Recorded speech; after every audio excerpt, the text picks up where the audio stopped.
One of the main qualities that make the Megami Tensei franchise so enticing to me is the sheer volume of ideas that its development teams have been able to pour into the games, many of which transcend common video game plots and entice discussions on real-life topics such as ideology, philosophy, and religion. This kind of classy video game storytelling is accompanied by plenty of hidden meanings and symbolisms to further illustrate the points that it tries to make, leaving it up to the player's interpretation to put the pieces together and figure out the core thesis or message that the games are trying to portray.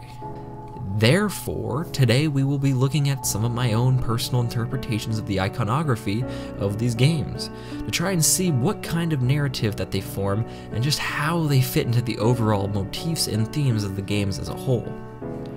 so we can earn a higher sense of appreciation and respect for all the work that had been put into these games and why their stories are so good.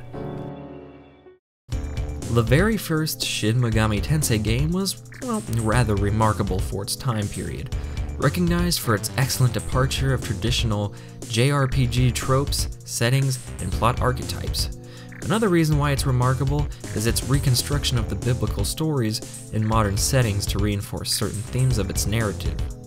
making many callbacks or parallels to events in Christian lore, like the game's usage of Lilith, the first wife of Adam, to establish a connection between our main protagonist and her by claiming that he is the reincarnation of Adam and that they are fated to be together, making both him and the game's heroine implied reincarnations of Adam and Eve, fitting into the game's whole theme of reincarnation. Its sequel, Shin Megami Tensei 2, continues this trend by deconstructing many kinds of tropes associated with the New Testament wave of stories of the Messiah, while also featuring plenty of religious connotations, like the main character being named after a letter in the Hebrew alphabet, that being Aleph, Beth, Daleth, Zirin, and Gimel, with the first two of those bearing significance to their respective characters. What with Aleph, the main character, being the first letter of the Hebrew alphabet, and Bet being the predestined heroine of the game, which as a word may function as a proposition meaning with, correlating to her role as the eternal companion to Aleph.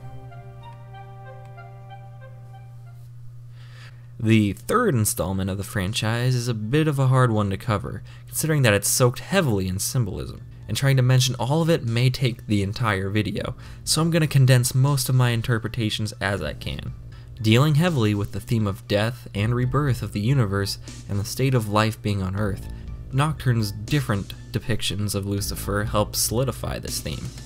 While Lucifer is a young boy guided by a woman in black, he represents the new world that is about to be born, while the woman in black represents the old dying world that guides the new world into being,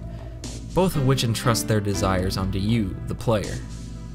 On the other hand, on the optional dungeon of the game, Lucifer is depicted as an old man being aided by a young woman, which may represent the never-ending cycle of worlds being born anew and eventually dying, with the age reversal representing how Lucifer, which used to be the new world, is now ready to die and be sent away by the new world, now represented by the youthful woman in black. Another interesting, but not as obscure piece of symbolism is how each of the reasons inside the game represents some form of contemporary ideological current, be it Marxism with Shijima,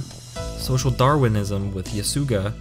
René Descartes' individualist ideas with Misubi, and existentialism through freedom. Related to this is how the plot of Nocturne may represent the main character's journey through becoming Übermensch, sorry if I butcher that, an idea brought forth by, sorry if I butcher this too, Friedrich Nietzsche. German name, don't know how to say it, sorry. Describing the absolute enlightenment of a human being and the goal for mankind to achieve, who overcome harsh trials to fulfill his absolute desires and become one with both creation and destruction. And a much simpler example, in the previously stated optional dungeon, the Labyrinth of Amala, it has certain design progression from clean and pristine hallways to corrupt, hellish designs, which is supposed to represent both Lucifer's descent from grace and how you as the demi-fiend are following in his footsteps by traversing the labyrinth, committing the sin of wanting unlimited power. I'm not trying to dwell too much on Nocturne, But if you listen to the lyrics of the battle themes in Nyth, you may notice that they actually line up with what could be perceived as the demi-fiend is feeling, or that he thinks the hardships that he faces in the Vortex world, illustrating his helplessness, but also his desire to survive above all else.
Concluding with Mainline, there's Strange Journey, which has a very interesting bit of symbolism that isn't exactly easy to catch on to.